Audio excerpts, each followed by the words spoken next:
হচ্ছে এবার। নমস্কার সবাইকে। বছর বদলেছে, সরকার বদলেছে, আমার ভূমিকা বদলালো। দর্শন থেকে আমরা চলে আসলাম রাজনীতির আঙিনায়। তো এবার প্রশ্ন হচ্ছে, আজকে কি বিষয় নিয়ে আমরা আলোচনা করব? আজকে আমরা আলোচনা করব কিছু ছাত্র সমাজের দুরবস্থা, সুব্যবস্থা, দুরবস্থা, যাই বলি না, ব্যাংকের অর্থে অনেক কিছুই বলা যায়। তো আমি স্ক্রিপ্টটা নিয়ে ফেলছি, কারণ টেলিপ্রম্পটারের সুবিধা আমার কাছে নেই আপাতত। সোনার বাংলার ফেজ 1 আপনারা সবাই দেখে ফেলেছেন, ওটা এখন অতীত। এখন আমরা কথা বলবো সোনার ভারতবর্ষ নিয়ে, থুরি সোনার জম্বুদ্বীপ নিয়ে। জম্বুদ্বীপ। এবার ভারতবর্ষের শিক্ষা ব্যবস্থায় যা কিছু ত্রুটি ছিল, সবটা আমরা কি করেছি, টমাস ব্যাবিংটন মেকলের কাঁধে একেবারে জোরালোভাবে ঠেলে দিয়েছি। যা, সব দোষ তোর, যা। বেশ নিশ্চিন্তে বাঙালি তথা ভারতবর্ষের নেতারা মধুচন্দ্রিমায় ব্যস্ত ছিলেন। হঠাৎ এলো আকস্মিক দুর্যোগ। নবাব বাহাদুরের এক তোষামতকারী সমগ্র শিক্ষা ব্যবস্থার বিরুদ্ধে তথা বর্তমান শিক্ষা ব্যবস্থাকে ধরে রেখেছেন। তাদের 2 টাকার শিক্ষক বললেন, 2 কৌড়ি কা শিক্ষা কাহা গেছে বিকো, ঠিক আছে? যা নয় তাই তিনি বলে বসলেন। এবার রনে বনে জঙ্গলে আগুন লেগে গেল। ভারতচন্দ্র রায়গুণকর তো বলেই গেছেন, নগরপুরীরে দেবালয়কে এড়ায়। কাজেই বিষ্ণুদেবের একাদশতম অবতার তথা ভারতবর্ষের প্রধানমন্ত্রী শ্রী নরেন্দ্র দামোদর দাস মোদী দেবের প্রাসাদে আগুন লেগে গেল। একেবারে মেঘের ঘন ঘটা দেখা। এই হলো আমাদের বিদ্রুপ তথা প্রাক কথন। এবার আমরা আসি মূল প্রসঙ্গে। আজকের যে মূল প্রসঙ্গ অবতারিত হব, কিভাবে মাননীয় তথা সভ্যরা মিলে নিজেদের স্বার্থ অন্বেষণে ভারতবর্ষের শিক্ষা ব্যবস্থাকে বিক্রি করেছেন, কিভাবে ভারতের মেধাবী ছাত্রছাত্রীদের শরণাপন্ন করেছেন, সংসার করেছেন আমাদের একাদশতম অবতার তথা মহোদয়।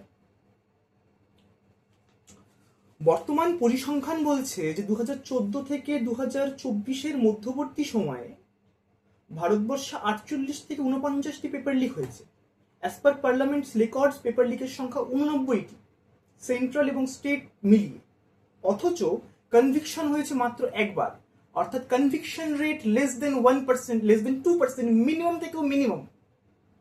ভারতবর্ষে চুরি ডাকাতি করলেও কনভিকশন রেট এর থেকে বেশি হয়, যেটা কিনা ছাত্র সমাজের ভবিষ্যৎ নষ্ট যারা করেছেন তাদের কনভিকশন রেটের থেকেও কম। আমরা দেখতে পাচ্ছি 24-এর নিট পরীক্ষা লিক হলো, তখন এই 2 টাকার শিক্ষকরাই নিজেদের অর্থব্যয় সুপ্রিম কোর্টের দোরগড়ায় পৌঁছে গেছিলেন।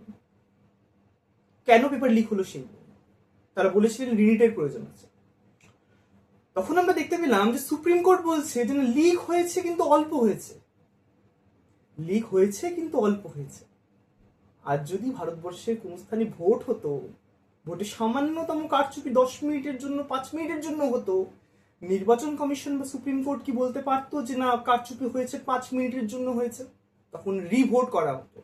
অথচ যেখানে আমরা দেখতে পাচ্ছি, যেখানে সমস্তটা সবার কাছে স্পষ্ট যে পেপার লিক হয়েছে, সেখানে মাননীয় সুপ্রিম কোর্ট বলছে, সেই সুপ্রিম কোর্ট বলছে যারা কিনা আমাদের মতো যুব সমাজকে, আমাদের মতো খেটে খাওয়া বাবার অর্থ ধ্বংসকারী যুবকদেরকে প্যারাসাইট বলেছেন, ককরোচ বলেছেন, সেই সুপ্রিম কোর্ট বলেছিল যে লিক হয়েছে কিন্তু অল্প হয়েছে।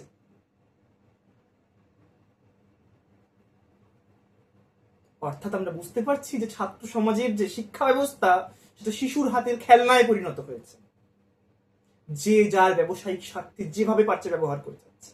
আর মাননীয় নেতাদের ছাত্রছাত্রীরা, তাদের সন্তান সন্ততিরা বাইরে গিয়ে বিদেশে বড় বড় ইনস্টিটিউশনে পড়ছে। আমাদের মধ্যবিত্তদের, আমাদের নিম্ন মধ্যবিত্তদের তো সেই মুরদ নেই। তো মুরদ না থাকলে কি হবে? স্বপ্ন তো আছে, বেঁচে থাকার স্বপ্ন, সংঘর্ষ করার স্বপ্ন, সংগ্রাম করার স্বপ্ন তো আমরাও দেখতে পাই। এই সংঘর্ষ, এই সংগ্রাম করার স্বপ্ন নিয়ে আজ আপনাদের সামনে হাজির হয়েছে। আবার যেই দেশে রেপিস্টকে বিশ্ব হিন্দু পরিষদের সভাগৃহে মালা পরানো হয়, সেই দেশের থেকে আমি কিবা প্রত্যাশা করবো আমার জানা নেই। যাক, সেসব কথা যাক। এবার আপনাদের ধারণা আছে যে একমাত্র মেডিকেলের প্রস্তুতি নিতে উদ্যত, তার পেছনে কতটা ম্যান ফোর্স, কতটা মানি ইনভেস্ট করতে হয়, এই প্রসঙ্গে কি আপনাদের ধারণা আছে? এই যে ছাত্রছাত্রীরা মেডিকেল এক্সাম দিতে যাচ্ছেন, মেডিকেলের প্রিপারেশন নিচ্ছেন, তার জন্য ছাত্রদের পিছনে কতটা ম্যান ফোর্স, কতটা পাওয়ার, কতটা মানি ইনভেস্ট করতে হচ্ছে, পরিবারকে কি পরিমাণ স্যাক্রিফাইস করতে হচ্ছে, not only in terms of sacrifice, in terms of believing in them, in terms of investing in them, as per our honorable PM investigating in a girl child. We are not going to say that, we are saying that investment in the girl child is the future. Whatever, back to the topic.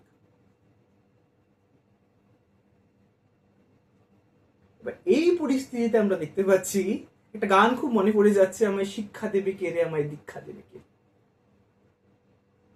আমরা যে বিশ্বগুরু, আমাদের মুরদ হয়নি 2024 সালের paper লিকের master মাইন্ডকে ধরবার। তো যাই হোক, সময়ের মতো এগিয়ে গেছে, গঙ্গার বুক দিয়ে অনেক পথজল বইয়ে গেছে। বাট 2026 নির্জে হলো, এনটিএ কোমর বেঁধে নেমে পড়লো। এবার আর কোনো ঠাট্টা তামাশা নয়, একেবারে যা হবে শুদ্ধ গৈরিক। কাজেই তারা ফাউন্ড করলেন রাধাকৃষ্ণন কমিশন। এই রাধাকৃষ্ণন কমিশন কিছু পদক্ষেপ, কিছু স্টেপস বললেন যার মাধ্যমে পরীক্ষা ব্যবস্থাকে আরো সুন্দর সহজ করা যাবে। কি ছিল সেগুলো? তো নিট রিলেটেড কিছু রিফর্মস আনা হলো। এবার এই যে রাধাকৃষ্ণন কমিশন কাজগুলি করলেন, তাতে কিছু মাত্র কি প্রভাব পড়লো আমরা দেখে নেব সে বিষয়ে। কোথায় সেটা ইমপ্লিমেন্ট হলো, কিভাবে সেটা ইমপ্লিমেন্ট হলো, তার মিনিমাম অ্যাওয়ারনেস ছাত্রদের কাছে, অভিভাবকদের কাছে নেই। এই যে রাধাকৃষ্ণন কমিশন ফর্ম হলো, ফর্ম হবার পরবর্তীতে রাধাকৃষ্ণন কমিশনের কি কি রিফর্মস আসলো সেটা আমরা জানতে পারলাম, যে কি কি ইমপ্লিমেন্টেশনের জন্য, অ্যাওয়ারনেসের জন্য কি কি ধারণা দেওয়া হয়েছে। কিন্তু কিভাবে সেগুলি ইমপ্লিমেন্ট হলো, ইমপ্লিমেন্ট হওয়ার পরেও কেন বারংবার এই লিক হচ্ছে, তার কোনো রকম প্রত্যুত্তর সরকারের কাছে নেই। আমরা দেখতে পাচ্ছি পেপার লিকে দায়ী কারা তার কোনো অবতারণা নেই। পেপার লিকের জন্য অ্যাকাউন্টেবল কারা তার কোনো অ্যাকাউন্টেবিলিটি নেবার মতো কেউ নেই।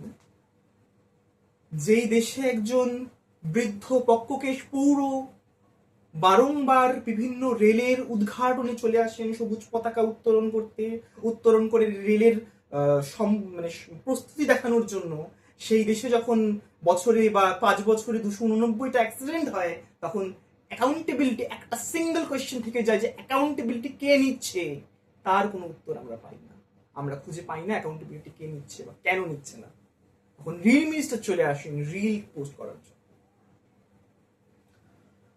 তো যাই হোক, আমরা দেখতে পেলাম যে রাজনাথ সিং এসে বলছেন যে রেজিগনেশন কেন চাইছেন, এটা তো এনডিএ গভর্নমেন্ট, এটা তো ইউপিএ গভর্নমেন্ট না যে বিশৃঙ্খলতা হবে, যে রেজিগনেশন চাইবেন আপনারা। কেন আপনাদের মাথায় বুদ্ধিশুদ্ধি নেই? আপনারা রেজিগনেশন চাইছেন আমাদের কাছ থেকে? হ্যাঁ, এই হিন্দুত্বের যে উদ্বর্তন করতে হবে, সমগ্র হিন্দু সমাজকে রক্ষা করতে হবে।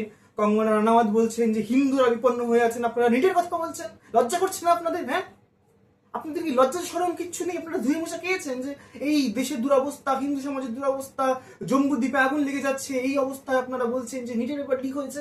ছি ছি ছি, শেম অন ইউ। যাই হোক, আমরা দেখতে পেলাম 2026 পেপার লিক হলো। 2026 পেপার লিক হলো। তারপর আমরা দেখতে পাচ্ছি যখন ছাত্রছাত্রীরা প্রতিবাদ করতে পথে নামলো, আরে বাবা, তারা তো পলিটিক্সের সাথে যুক্ত নয়। আমি a political, I can proudly say that I am a political. Okay, I have some feeling towards Karl Marx, but that is based on my education, my interest on education. That's not in a sense, of political sense, that I am a member of any Communist Party of India or something. Okay, but regarding to that, যখন ছাত্রছাত্রীরা প্রতিবাদ করতে গেল, তাদের লাঠি পেটা করা হলো, তাদের লাঠি চার্জ করা হলো নির্দয় পাষাণী সরকারের দ্বারা। অথচ শিক্ষামন্ত্রী আবার অন্যান্য মন্ত্রীরা তাদের সন্তানদের অনায়াসে সহজে বিদেশে পাঠিয়ে তাদের শিক্ষা ব্যবস্থার উন্নতি করে চলছে। আর কি করছেন? ভারতবর্ষের মানুষকে ধর্ম, রাজনীতি, মজহব, জাত এসবে ব্যস্ত করে রাখছে। শুধু ব্যস্ত করে রাখছেন না, কি করছেন? মেলোডিতে কত পার্সেন্ট চকলেট আছে? সবচেয়ে ইম্পর্টেন্ট কোয়েশ্চেন, মেলোডিতে কত পার্সেন্ট চকলেট আছে? নেক্সট আমরা কি দেখতে পাচ্ছি? আমরা দেখতে পাচ্ছি ঝালমুড়ি 10 টাকার মধ্যে কতটা আবেগ আছে।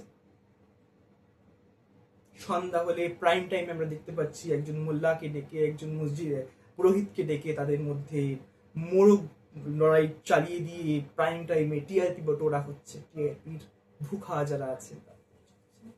অথচ সাধারণ জনতার প্রশ্ন অনুল্লেখিত। তার জন্য আমার কথা নামতে। এবার আমরা দেখতে পেলাম যে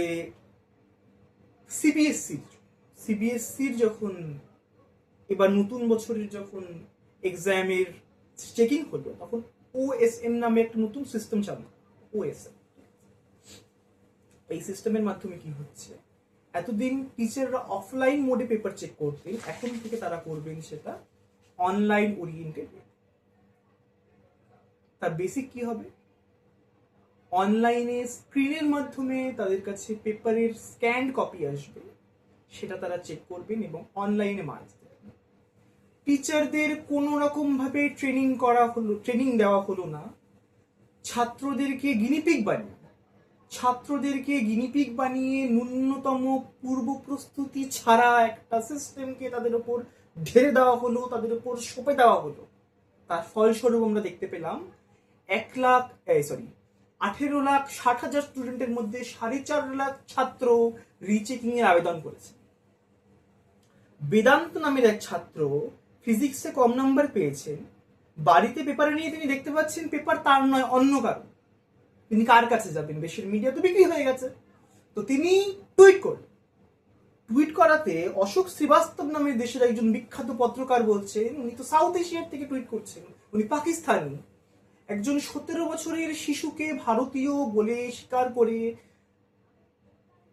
তার ভুল, মানে তার দ্বারা রেইজ যে কোয়েশ্চেন সেটাকে ভ্যালুয়েবল মনে না করার মুরদ আমাদের কাছে।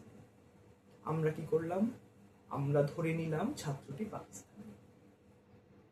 আমরা দেখতে পেলাম নিশাগ্র অধিকারী নামে একজন ছাত্র সিবিএসসির ওয়েবসাইট হ্যাক করে ফেলল, এবং হ্যাক করে তার মধ্যে বিভিন্ন নাম্বার যেগুলো ছিল, নাম্বার সিস্টেম ছিল, নাম্বার প্যাটার্ন ছিল, সেই প্যাটার্নস গুলিকে অ্যাজ পার নিজের ইচ্ছে মতো বদলে সিবিএসসি কে দেখালো যে এই যে স্যার, এভাবে আপনাদের ওয়েবসাইট হ্যাক করা যায়, এটা বাচ্চাদের খেলনার শামিল, বাচ্চাদের খেলনার মতো করে এই সিস্টেমকে হ্যাক করে ফেলা যায়। অথচ প্রধানমন্ত্রী চুপ, শিক্ষামন্ত্রী চুপ, সিবিএসসি কোন স্কুলের প্রিন্সিপালদের বলবার মুরদ নেই যে না আমাদের ছাত্ররা বেটার পারফর্ম করতো, তারা করতে পারেননি for the OSM system. The OSM system is only and only guilty and valued for the issue that students get worse numbers. Okay. কিন্তু সেটাকে স্বীকার করে নেবার, তাদের ভুল যে স্বীকার করতে হবে, এই দায়বদ্ধতা নেই। অ্যাকাউন্টেবিলিটি কোথায়? আমি বারবার একটা কথাই জিজ্ঞেস করতে চাচ্ছি, অ্যাকাউন্টেবিলিটি কোথায়? ইউপিএসসির পেপার লিক বলছি, ইউপিএসসির পেপার আসলো, প্রিলিমসের paper, record breaking tough paper আসলো, কোন রকম পূর্ব সিদ্ধান্ত ছাড়া, কোন রকম পূর্বের নির্দেশ ছাড়া সিলেবাস বহির্ভূত প্রশ্ন করা হলো। বছরের পর বছর যারা খেটে চলেছেন তাদের মুখে ঝামা ঘষে দিয়ে ইউপিএসসির প্রিলিমসের সিলেবাস, প্রিলিমসের কোয়েশ্চেন সেট করা হলো। তো এই যে ঘটনাগুলো আমরা দেখতে পাচ্ছি, ক্ল্যাট সিএলএটি এর পেপার লিক হলো, ফোনে ঘুরে বেড়াচ্ছে সিএলএটি এর পেপার। তাহলে আমরা কি দেখলাম? আমরা দেখতে পেলাম 2024-এ পেপার লিক, আমরা দেখতে পেলাম 2026-এ পেপার লিক। 24-এ তো আরো মজার কিছু ঘটনা ঘটছে, যেখানে কিনা অ্যান্সার দিলে পরে +4, অ্যান্সার নেগেটিভ করলে -1, সেখানে ছাত্ররা 718, 719 করে নাম্বার পাচ্ছে। একেবারে মজাক বানিয়ে রেখেছেন পুরো সিস্টেমে। অথচ অ্যাকাউন্টেবিলিটি নেবার কেউ নেই। আপনি কাউকে ধরে বলতে পারবেন না স্যার এই দায় আপনার। রেজিগনেশন দূরের কথা, রেজিগনেশন হতো ইউপিএ আমলে, এনডিএ আমলে রেজিগনেশনের কথা বলতে পারেন। আপনি যদি রেজিগনেশনের কথা বলেন, আপনি দেশদ্রোহী, আপনি অ্যান্টি ন্যাশনাল, আপনি প্যারাসাইট, আপনি ককরোচ। যাই হোক, আমার মনে হলো আজকের এই প্রসঙ্গ নিয়ে আমার কথা বলা উচিত। খুব ভ্যালুয়েবল একটা, খুব ভালনারেবল ইস্যু, যেটা কিনা টাচ করা উচিত ছিল। আমার সহপাঠী যারা আছে নিটে, তাদেরও মনে হয় আমার যে তাদেরও কিছু দায়িত্ব থাকা উচিত যে তারাও কথা বলবে, আওয়াজ তুলবে,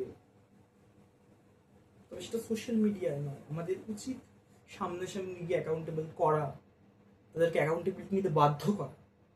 এই বলেই আমি শেষ করছি আজকে ফার্স্ট এপিসোডের নাম অনেক ভাবলাম কি রাখবো, হীরক রাজা মহান কর সবিতার জয়গান। তো আমাদের ফার্স্ট এপিসোড যেটা চালু হলো আজকে থেকে, এটার নাম হবে হীরক রাজা মহান। ধন্যবাদ সবাই।